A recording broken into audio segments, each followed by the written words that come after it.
George, anong pinakamalaking problema na nakikita mo sa transportation, sa industriya ng mga katulad ng mga angkas bus riders na gusto mo baguhin sa Pilipinas?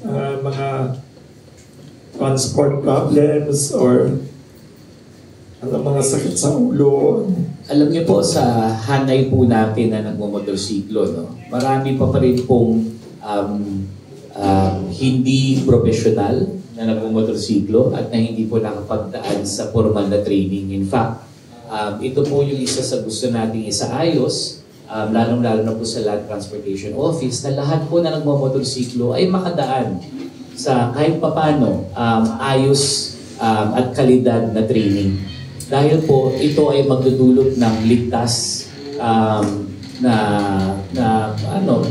ligtas na daan para sa lahat, at ligtas rin na booking, no? Kasi professional po itong mga to eh. So kailangan po, pag tayo ay isang professional, dumadaan po tayo sa formal na edukasyon. Pero dapat itong training po na to, katulad na po ng ginawa natin sa angkas, una, mataas po yung kalidad. Pangalawa, libre. Diba? Pangatlo, isinisigurado po natin na meron po tayong sistema na talagang nabibigay po itong klaseng training.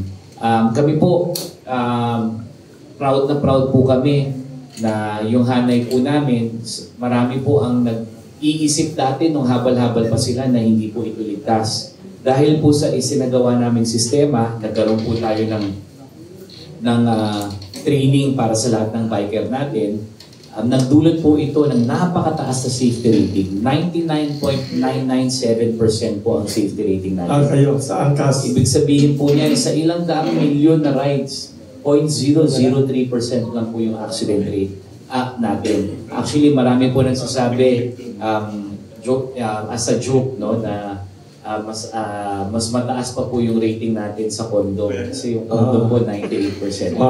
Tayo more than 99%. So this is something that we know, and we've proven na pag tinuruan mo talaga yung Pilipino, pag talagang seryoso ka, nabigyan siya ng tamang oportunidad at binigyan mo siya ng right tools, right training, right opportunity, at talagang magiging professional siya, aangat yung angkas niya, maaalagaan niya yung pamilya niya, susunod siya, magiging disiplinado siya. This is my response to sa lahat ng mga motorista at taong bayan din na nag-iisip na napakadaming kamote sa daan. Napakadaming kamote sa daan po dahil hindi po natin sila binigyan ng kalidad na training. Ilan lahat ang motorcycle riders na in the Philippines? Pati private. Kasi parang we have become a motorcycle country na, di ba? Parang mas marami ng motorsiklo kaysa kotse or jeepney. Ilan ho sa Pilipinas? Tama po yan. 18 million po ang nagmamotorsiklo sa buhay. 18 million? Tama po. So lahat yan tutulungan ninyo? Lahat po yan tutulungan natin. Hindi lang po yun. Meron pa pong karagdagan na 2 hanggang 3 milyon na tricycle. Iba po ang rehistro. Iba po ang rehistro ng tricycle sa motorsiklo. Yung tricycle po, ang rehistro po niyan officially sa LTO is motorcycle with sidecar. So 3 wheels po yan. Yung ating motorsiklo, 2 wheels po.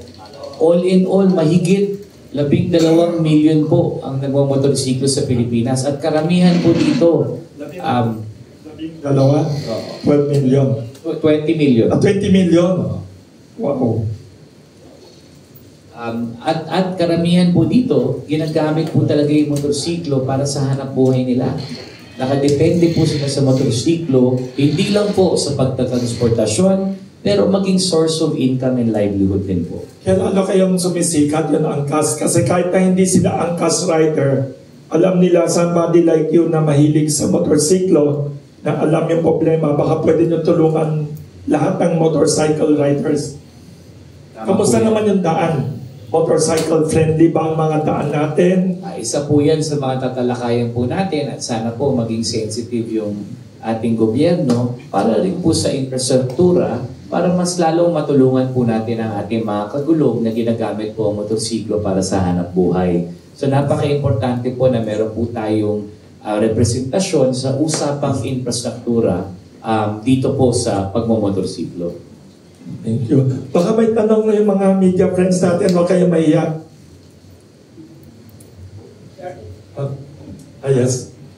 Sir, Julia pa ako sa Jollibee. Sir, ay tatanong ko lang po kung mayroon pa kayong hakbang na ginagawa dito sa yung mga gumagamit ng uniforme ng angkas, helmet at itong di totoo. na ginagamit sa merong barkading o kung anong mga masamang gawain. Mayroon pa kayong hakbang na para malaman kung sino yung mga gumagamit o anong parusa ang gagawin ng pamunan po ng angkas? Wala po naman po kaming mga report na dun sa aming fleet mismo, no? Nakasama po sa mga ganong klaseng mga krimen. Baka sa delivery. Pero ang maganda po dito sa sistema po natin, kung kayo po ay isang angkas biker, natatrack po natin at namomonitor po natin ang mga ginagawa niyo po sa araw. So dito po makikita po natin yung rota ng mga dinaanan niyo. Doon po naman sa mga iba't ibang klaseng investigasyon na ginagawa ng pulis, kami naman po ay nandyan lagi para magbigay ng tulong at makipag-ugnayan sa kapulisan regarding po sa iba't ibang parte ng investigasyon nila. So ang maganda po dito, everything is recorded. At nakakatulong po talaga to. At kami po, pag nagpapasok po kami ng bagong biker, dumadaan po yan sa mabusising proseso, hindi lang po sa safety training, pero meron din po yung checks po, no? Katulad ng mga NBI clearance to ensure na talaga po yung hanay po natin ay walang krimen at syempre po, safe na safe po talaga ang mga biker po natin. Yun. May tanong din dito. Ayun, Manila Times. Arnie, kilala mo Manila Times.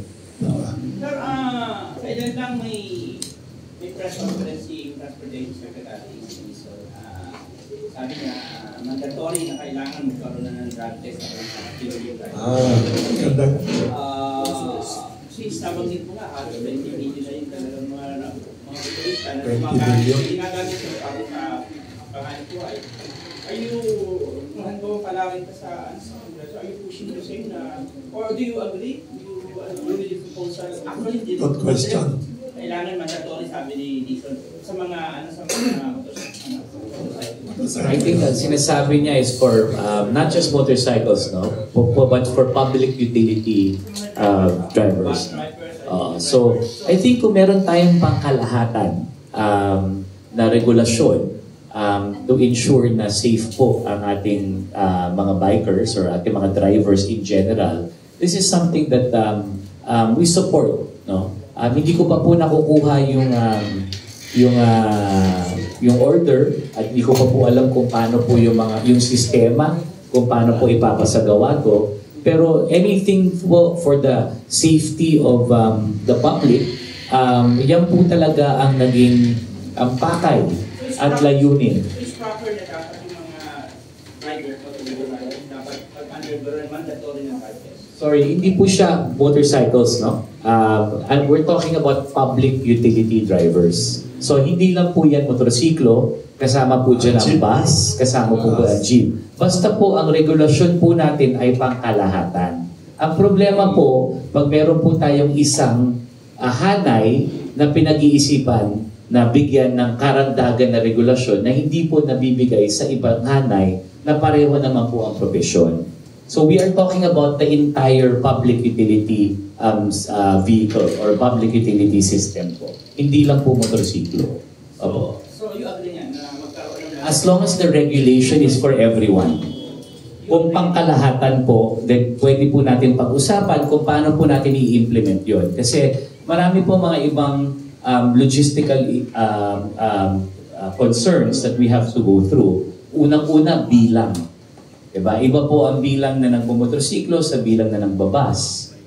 Doon po sa mga drivers. So ito po yung mga kailangan natin pag-usapan para ma-ensure po natin na pag gumagawa po tayo ng regulasyon, may compliance din po dun sa mga tao at kaya pong makomplyan nung binibigyan po natin ng regulasyon. Pero uulitin ko lang po, yung regulasyon po ng ating sa kahit anong regulasyon sa pagpo-push ng safety on the roads, yung po talaga yung layunin ng angkas ever since the very beginning. 8 years ago, we were already pushing for regulations kaya po nagkaroon po tayo ng pilota at naging legal po ang ating habal-habal because we were able to put ourselves in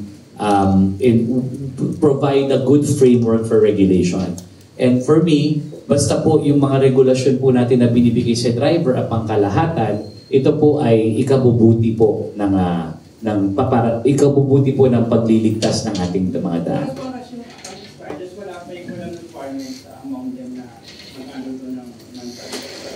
There is no requirement for any public utility driver. Yes. We follow po. Usually karamihan kaso may mga nakikita na sa mga drivers na necessarily I think drugs. Pero drugs is not a problem for motorcycles. It's a problem for people. Hindi po ba? Hindi lang naman po ang motorsiklo ang nakikita po natin. Correct. So, kaya nga po, sa akin pang kalahatan po na regulasyon. Wala naman po na bababang regulasyon at that time for motorcycles or for any type of public utility driver. In fact, nasa ano po yan nasa pagkuha po ng lisensya po dati sa LTO, yung mandatory drug testing. So, dapat covered na po yan ng Land Transportation Office pag nag-i-issue po sila ng lisensya. So, yun po yung kaalaman namin sa regulasyon with regards to drug testing. Ngayon, kung may karagdagan na regulasyon para po sa ating mga driver ng pampublikong transportasyon, then tayo naman ay magko-comply at susunod basta pangkalahatan po. Dito yun, sa lahat po ng driver. Pare-pareho naman po silang nasa daan at pare-pareho po silang gumagamit ng daan. Thank you po. Thank you. Housing miss the possibility of one for the motorcycle. Kasi may nakikita akong na parang ahas pagka tumatakbo ng drive. So, gaano ka-safe ang ating mga pasayro, lalo na yung mga turbayhan na nagmamadali. Nagmamadali rin ang mga angkas driver natin. So, parang very dangerous. At gusto ko na sana mabigyan ng kasi yung mabigyan ng professional training. Kasi may mga angkas driver na parang naging angkas driver na walang proper training. So dito tayo magkakaroon ng problema. Kasi ang iba natutulang magkakawak. Anong tanong? Question. Question na. Professional training yung mga... Thank you. Thank you sa tanong. Sir, wala pong angkas biker na naging angkas biker na hindi po dumadaan sa professional training. 100% po ng ating hanay dumaan po sa professional training. At actually tayo po nag-invento ng curriculum ng professional driver's training ng motorsiklo. In fact, ano po yun? Meron po silang training center. In fact, marami pong mga aplikante na na-training na po natin na hindi po naging angkas biker pero nabasbasan po natin ang training.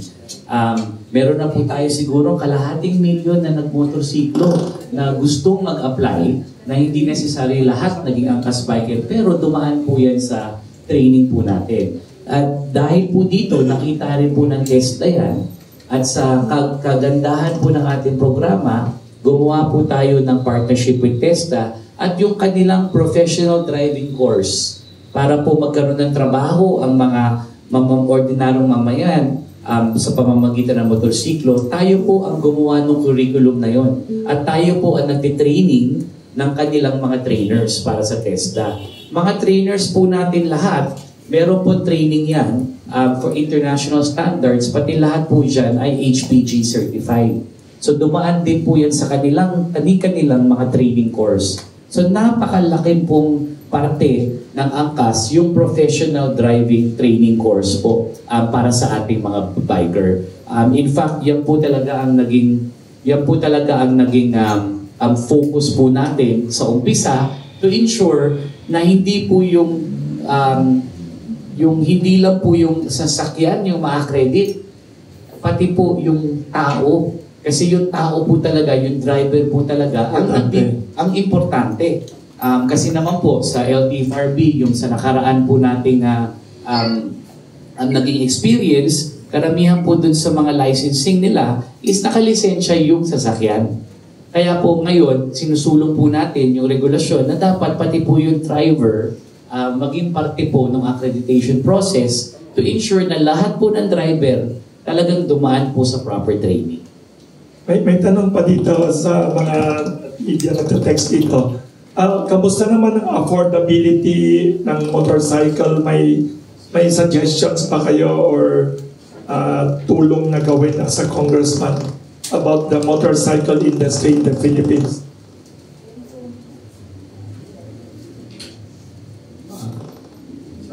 Yung motorcycle industry in the Affordability. Ano po, napakaganda po ng alternatibo ng motorsiklo kasi hindi po siya kasing mahal ng taxi. At ito po ay nagagamit po natin sa pang-araw-araw. Especially sa emergency po, kung gusto po natin makapunta doon sa pupuntahan po natin na napaka-grabe po ng traffic dito minsan sa Metro Manila, it becomes an affordable alternative po for many people. Kaya nga po, hello? Ay, yung phone? Okay. Kaya nga po naging kaya nga po siya naging popular sa ating mga commuters sa mananakay dahil po talagang maganda po yung naging presyo. Yeah. May tanong yung Manila Bulletin columnist sa Tempo columnist.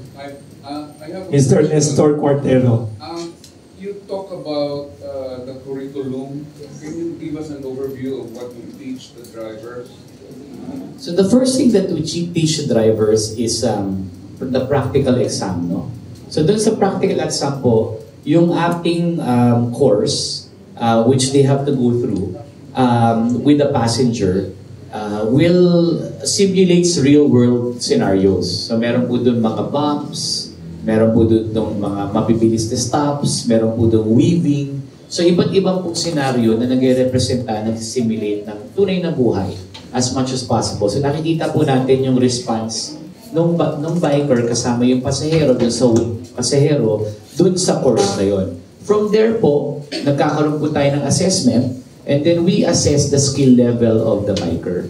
After that po, nagkakaroon po tayo ng seminar or ng training sa classroom which shows them different types of safety mindset modules. Yung safety mindset modules po is in relation to motorcycles. So for example po, yung safety awareness po nila, yung field of vision, yung mga blind spots, yung braking distance, iba't iba pong mga safety reminders and safety modules on having an overall safety mindset and general awareness on the road. Yun po yung tinuturo natin. Tapos po, pumapasok po tayo sa mas detalyadong road safety signs and regulations po and even laws with regards to motorcycles. Isa na po doon yung helmet law and so on and so forth. So pinag-uusapan po natin yung mga lokal naman. Ano po yung tinuturo sa lesson na yan tungkol sa saan po ba dapat ang-posisyon ng motorsiklo? Sa kaliwa o sa kanan para mag-overtake? So similar po to the regular car po, 'di ba? So yung nag-overtake po dapat po on the left or on the right? hindi ka po dapat mag-overtake. Depende po. So hindi ka po dapat mag-overtake sa loob. Dapat sa labas ka po nag-overtake. Yes.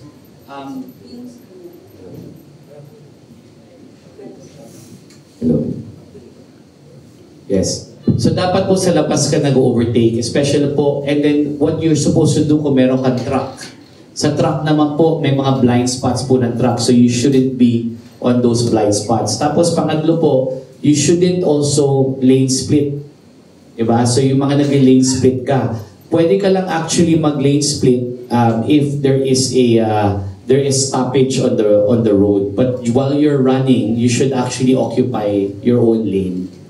So, meron din po tayong speed limit. Yung speed limit po natin is 60 kilometers per hour.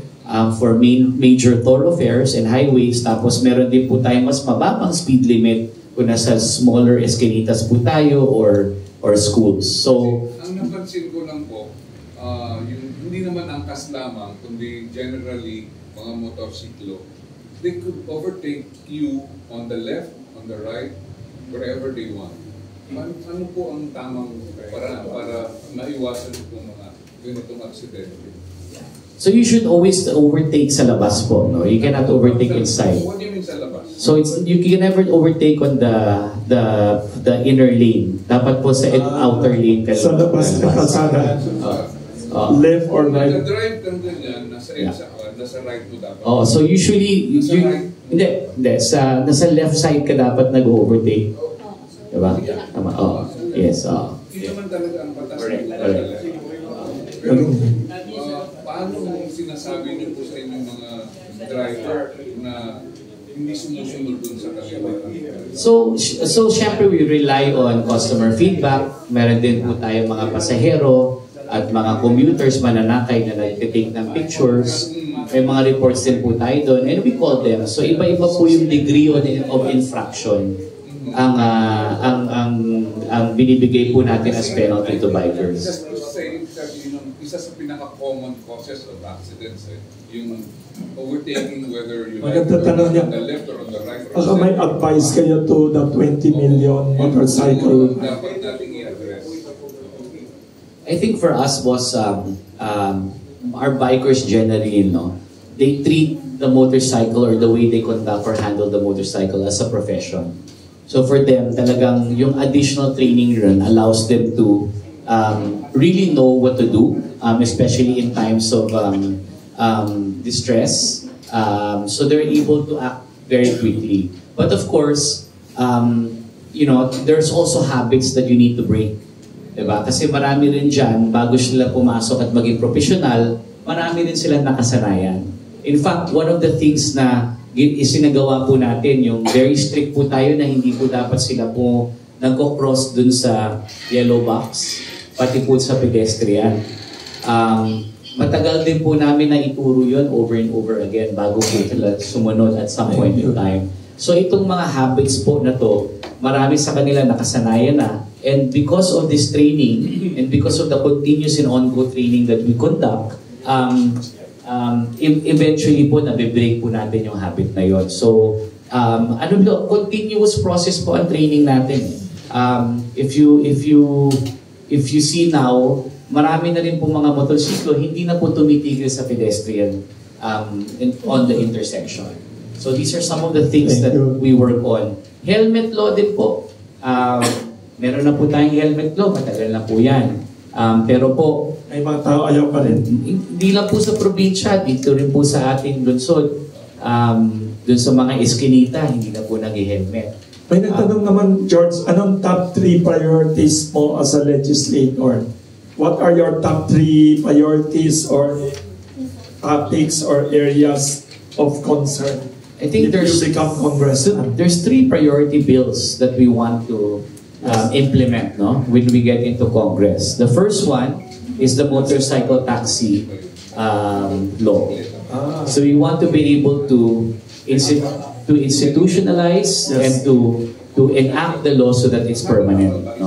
Number 1. Number 2, gusto po natin gawan ng Magna Carta o ng benefits yung mga delivery riders. Sa ngayon po kasi pangkasalukuyan, yung Motorcycle for Hire Act encapsulates both motorcycle taxi and delivery riders. Yes. So dapat po ipagkaiba natin yan. Kasi po, number 1, legal na po ang delivery rider. Yes. Diba? Meron na po silang sariling set of regulations. And pangalawa, ang dapat natin pag-usapan dun sa mga rider, yung anong benepisyo na kukuha nila para pagiging isang profesional.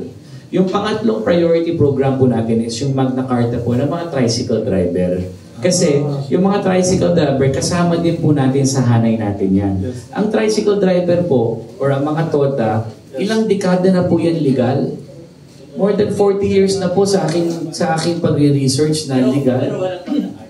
Pero wala po silang Magna Carta at yung kanilang prangkisa mula sa gobyerno, kinikilala na lihitimo po yung kanilang profesyon, hindi mo po magamit sa pagpagawa ng bahay, hindi mo paggamit sa pag-guarantee letter sa ospital. Ano po yung bisa nyon kung ito ay pagpapapayag lang sa pagtatrabaho, pero yung karagdagang benepisyo na pangangailangan ng mga tricycle? Pag may Magna Carta itong mga delivery riders at saka yung mga tricycle riders, what's the certificate? Then we can start working on the different programs within the national agencies to provide them the adequate and the proper benefits. For example po, ang tricycle, wala po silang accident insurance hanggang ngayon. Hindi po sila nabibigyan ng accident insurance. Magagawa po natin yon. Imagine po, ang unang-unang sinasakyan po ng mananakay ay tricycle. Bago jeep, kahit sa baryo. Ang pinakahuli pong sinasakyan ng ating mga mananakay, tricycle pa uwi sa bahay. So, ang touch point po sa mga tricycle ng isang commuter, ng isang taong bayan, napakataas. Pero sila po ay napag-iwanan at hindi po nabigyan ng accident insurance. Naunahan pa po sila ng habal-habal. Yung mga legal na habal-habal po katulad ng angkas, meron na pong accident insurance. So ito po yung isa na kailangan po natin talagang isulong kasi this is the single biggest cause of poverty para sa mga tricycle driver natin. Bigyan ko po kayo ng storya. Kayod po sila ng ilang buwan, ilang linggo. Isang aksidente lang po. Wipe out lahat ng kinita nila. At pag sila na aksidente at sila na ospital at wala silang pambayad sa ospital dahil hindi sila nabigyan ng tamang insurance at benepisyo mula sa gobyerno. Safety to foundational to. Safeguard to para sa kanila. Safety net. Bebenta na po nila yung motor nila o ipapautang po nila yung motor nila. Kaya na po, sunod-sunod na po. Hindi na po sila makabayad, nareremate na yung motor nila. At ngayon, yung dating productive na manggagawa, ngayon vulnerable na. Dahil po hindi natin nabigyan ng tamang suporta mula sa ating gobyerno. Good timing ka. Buti naisip niya. May tanong din kanina si Professor Nestor Portero at sabi niya, ilan daw ang magiging party list this Congress? Ang nakatansya estimated. And how many votes do you need to win? Tanong ni Professor Nestor kaninang umaga. Hindi ko po alam yung math ng COMELEC. Pero malamang mga 50 po yung papasok thereabouts. But I'm not sure of the exact number. Yes. Anong number? You need 300,000 votes? Thereabouts po. Alam niya. 20% of the So 20% of Congress po will get a seat na party list. Tapos 2% of the voting of votes that were cast. So yun po yung aking general knowledge in terms of the party list system. Where will you vote now? Anong city or part of the nakarehistro po ako sa Makati. So you will vote there. Sir, ang ANCAS po is an institution for the drivers as everything other public transportation. Kayo po nag-institutionalize ng training. Hindi po kayo po dapat yung work handlingan with motorcycle manufacturers. We are po. Kasi I remember before, it was only the Honda Philippines ang mayroong riding school. Pero parang nawala. Meron pa rin po, pero hindi po talaga yun yung core nila. Pero meron pa rin po. At yung tinuturo po kasi ng Honda, and many of the driving schools, ang tinuturo po talaga nila is paano magmaneho ng motorsiklo. Ang tinuturo po namin, paano magsakay ng pasahero. So meron po, so for us, yung basic, in-expand po namin yung curriculum namin to 0 doon sa TESDA. Pero yung sa amin po, marunong ka na po magmotor, tinuturuan ka namin paano magsakay ng pasahero. Sir, good morning po. Gusto ko lang, kanina po kasi, di ba, nagsasanay, nagtuturo po kayo. So after niyo po na nag-apply at dumadaan sa masusing training po, after the training may examination. Kung halimbawa bumagsak po sila, how many times na tatanggapin niyo sila? Kasi sabi ng mga lagi po kasi ako nag-aangkas eh. Yan po yung favorite ko na Suki po Thank you. pala. Maraming Suki salamat mo. po. Suki. Kaya po, nakwento lang sa akin yung mga, po ninyo, mga drivers po ninyo, na parang pag 3 times yata o 2 times lang, hindi na pinapayagan ng angkas. Kaya napupunta sila sa ibang ride-hailing, Ano po? So stricto po talaga kami.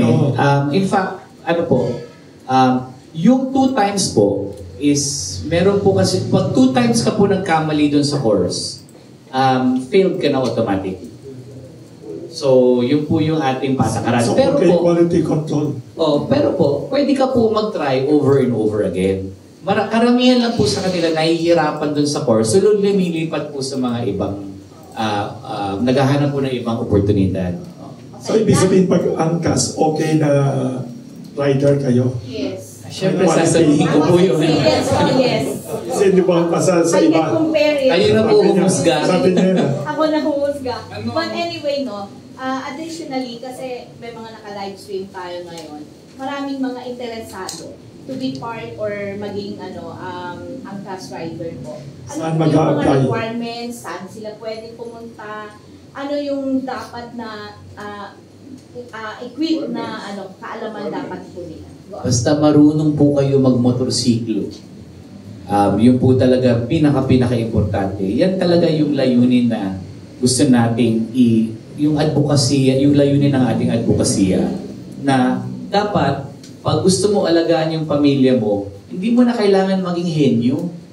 Ito po problema sa Pilipinas eh. Kaya hindi po ko sang-ayon doon sa mga sinasabi na madiskarte ang Pilipino.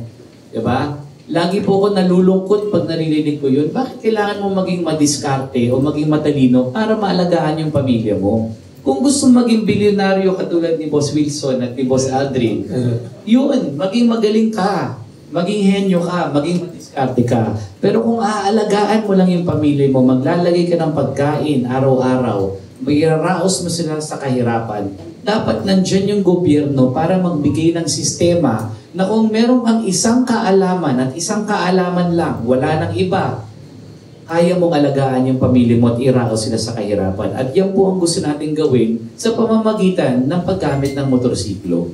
So wala nang dapat ibang requirement. Dapat marunong ka lang mag-motorsiklo, kaya mo nang kumita ng malaki.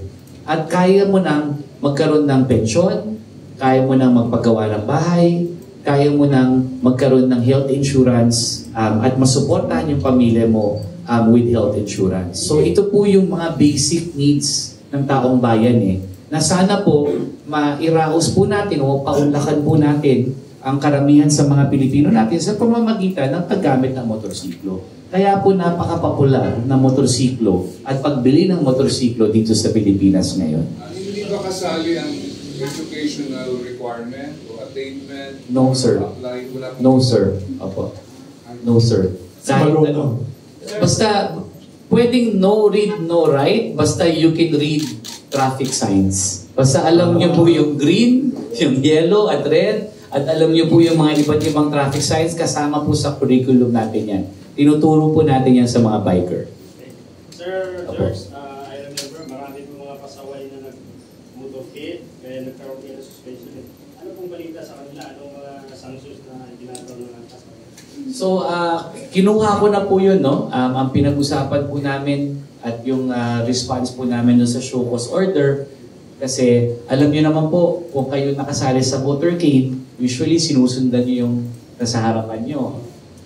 Ang pinakapuno po dito, ang pinakapinuno po doon, ako. So, sumusunod lang po sila sa kumpas ng kumpanya ko. So, ang ultimate responsibility niyan, hindi po sa mga biker, kundi sa akin. Kasi ako naman po yung nagpamalakad ng ganong klaseng motorcade. Sumunod po sila dun sa kumpas ng motorcade na yon. So dapat ang managutan ay ako po. Kaya po, kinuha po yung lisensya ko at hanggang ngayon po, unfortunately, hindi pa rin po ako makapagmaneho hanggang ngayon. Noong nag-motor kaya pumunta dito, ikaw yata yun? Oo, may lisensya pa po. Oo, noon. So, ibig sabihin, mga angkas na yun, binigyan mo second chance, wala kayo tinataw sa kanila. Pumayag naman po ang gobyerno po natin, mabigyan po sila ng pangalawang oportunidad. dahil po inako na po natin yung responsibilidad kasi kung tutuusin talaga pong sumunod lang po sila sa atin. At lahat naman po, mabuti naman po yung mga tao sa LTO, marami po sa kanilang biker na nakasali na rin po sa motorcade. At usually pag motorcade, kung sino yung nasa harap mo, susundan mo lang. Sir, May nagtanong ulit, may nagtanong lang dyan sa likod, si Mr. Mark Nilo Odiaman ng Filipino Star. Sabi niya, good morning, Mr. Royeca. How far can an angkas rider bring its passenger sa south, northeast? Can I book a ride to say going to Tagaytay or Subic from here? Hindi po. Dito lang po tayo within the city or the metro. Ano po, ang average distance po namin is roughly about 5 kilometers. Medyo hindi na po komportable pag medyo mas mahaba pa po yung sakay mo. Hindi na safe. Hindi naman sa hindi safe. Hindi po komportable, masakit po sa puwet. Medyo matagal na po nakaupo sa likod. May advice ba kayo sa motorcycle na huwag mag-out of town? May ganyan ba? As an experienced motorcycle rider. Hindi, marami pong nag-out of time ng motorsiklo for recreation. Yun po, masaya po talaga pag motorsiklo na panghaba, pupuntang Baguio. Pero may nasa likod, okay lang yun? Depende po sa klase ng motor. Meron pong motor talaga na pwedeng pang touring, pang long ride, pero malalaking motor na po yun. Hindi po advisable siya para sa mga maliliit na motorsiklo. Mga maliliit po. meron po ba kayong minimum requirement na CC or capacity ng motor? Yes po. Ang nakatakda po ngayon sa rules and regulation is 150 cc. Opo. Opo. Actually po, dati po kasi, yung CC displacement, napaka-importante with regards to the weight. Pero ngayon po kasi, yung mga bagong motorsiklo, kahit mga 120cc, malalakas na po yung torque, kaya na po nila dahil po sa teknolohiya. So ano po siya hindi po siya fixed na regulasyon, dapat po rin i-review yan on a regular basis. Kasi as the technology improves, even the lower displacements, kinakaya na po yung weight requirement na mas mataas. Kasi parang may problema sa taxi kasi meron sila yung sadang. Kaya may sa video. Pag yung wigo ang dinibisip mo, medyo pinataki. So, hindi ko pa pareho yan sa Hindi ko na po alam yung regulasyon dun sa kotse. Apo.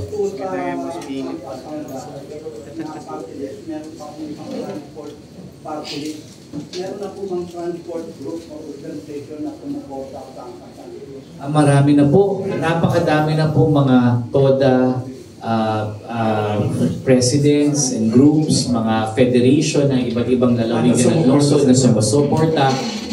Majority, many rider organizations po from Luzon hanggang Visayas. Meron tayong riders sa Visayas, riders sa Mindanao na sumusuporta po sa atin. Marami na rin pong mga national transport groups na hindi po motorsiklo na sumali na po sa pagsuporta po sa atin.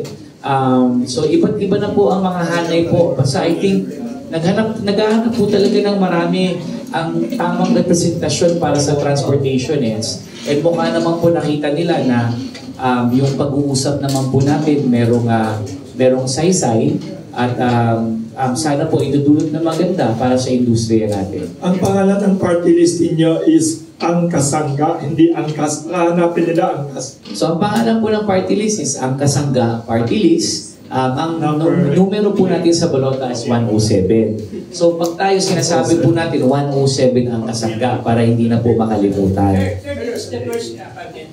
Ito ba first sa politics? Ito po yung pinakauna. Opo. Yes. Yung sinasabi naman po ng ating mga survey at sinasabi naman po ng ating mga performance is okay. Kaya lang po, ako po being a CEO dati, lagi po kong cautious in terms of hoping for the best. Meron naman po, sana. Opo, marami naman po sumuporta sa atin. Yung mga riders, pati pamilya po nila, mga kaibigan po nila sa komunidad.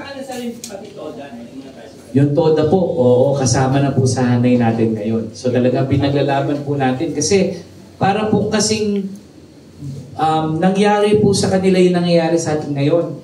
Dati po talagang malaki yung pagtulak ng pagkikilala sa kanila ng gobyerno, pero pagtapos nyon, natapos na po yung laban. Yung pagkakilala sa gobyerno, unang hakbang lang po lamang yan.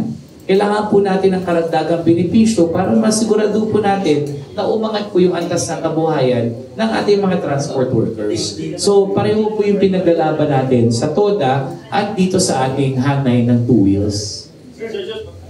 Kung kayo po ay bigyan ng pagkakataon na po sa Kongreso, ano po ang benepisyo na maasahan ng mga member ng ANCAS bilang kayo President?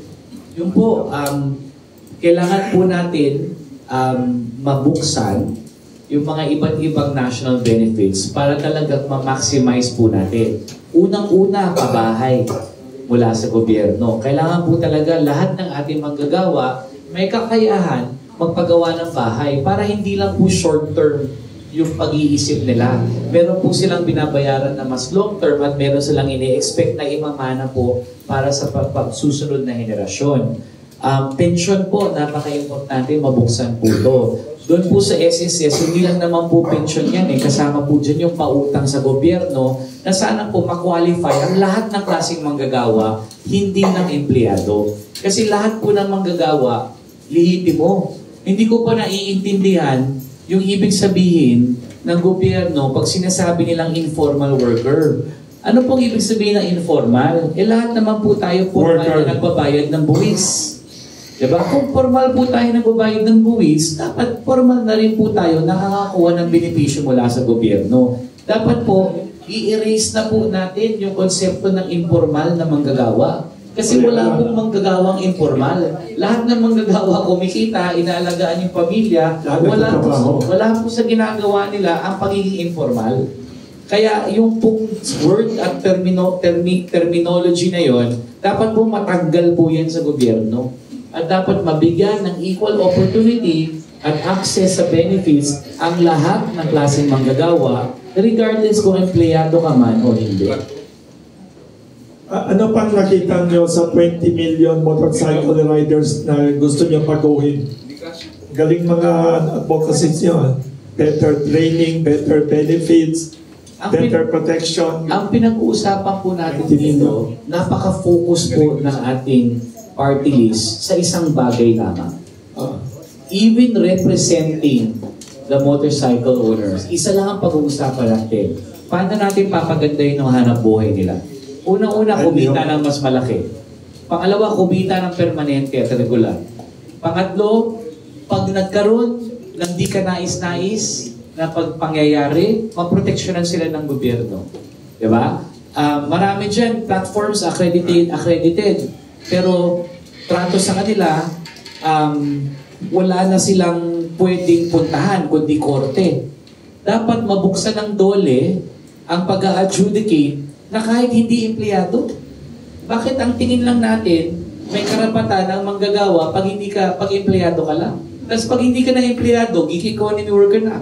Hindi lang po yan dito sa motorsiklo. Ano po sa entertainment, sa news and media, mga cameraman, mga talent. Diba? Pag meron tayong mga problema sa ating mga kumpanya at hindi tayo empleyado, hindi na tayo pwede pumuntan DOLE, mali po yun. Diba? Kasi pare-pareho naman tayo nagkatrabaho araw-araw, pare-pareho naman tayo nakikipag-ugnayan sa ating mga kumpanya. So dapat ma-recognize po yun. Dapat po talaga palitan yung mga ganong klaseng panukala para ma-update. Hindi naman po kasalanan yan ng mga national agencies.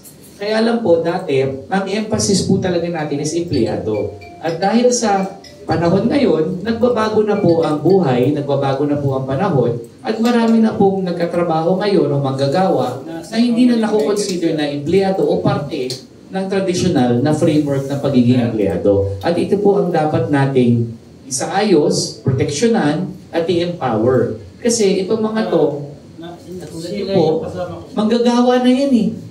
Nagkatrabaho na yan eh. Imbis na naghahanap po tayo ng iba't ibang paraan para magkaroon ng job creation, yung mga nagja-job na, alagaan na natin, proteksyonan na natin, para hindi na po sila bumalik sa pagiging vulnerable. hindi na po sila bumalik sa pagiging mahirap. Diba? At mararaos na po, tuloy-tuloy na po nila ang pagraos nila sa pamilya nila sa kahirapan. Thank you. Kasi yung nangyari sa entertainment industry, kaya nagtayo sila ng sariling mobile fund. Tama po. Regarding ito sa Tama po yan. uniiral na batas, yung release. Kasi katulad ko, disiplina ng driver, nasa tamang linya ako, biglang may sumulpot. Ako pa ang makukulong ngayon, ako pa ang makasuhan ng reckless impress, resulting, bla bla bla. Ngayon, wala akong makikitang congressman ng transport advocate dyan na sumisilip. Ano kaya po yung baguhin dyan sa batas na? Kailangan po natin pag-aralan yan. I think yung sinasabi niyo po is yung size ng vehicle. Pag mas maliit po yung sasakyan, automatic yung mas malaking sasakyan yung at yung may advantage po, may at fault. Yun po yung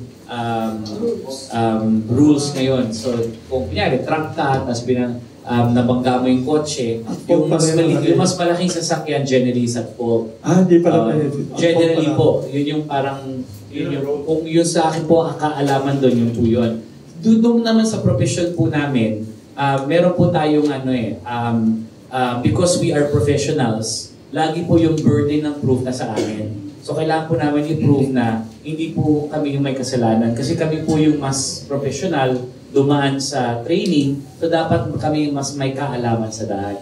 So ito po yung mga iba't ibang mga usapin na kailangan talagang pag-usapan, magkaroon tayo ng diskursyo para at least maliwanagan natin kung ano ba talaga yung pwede natin i-update dito sa mga ganitong klaseng panukala. Dapat after you win, you have another session with the media sa lahat ng mga plano niyo. Ang dami palang questions about motorcycles. Marami po talaga. Kasi po nagiging popular na po yung motorsiklo. 20 million. Dumadami na po talaga yung nagiging depende sa motorsiklo at tinitingnan po ito na parang simbolo ng pag-asa.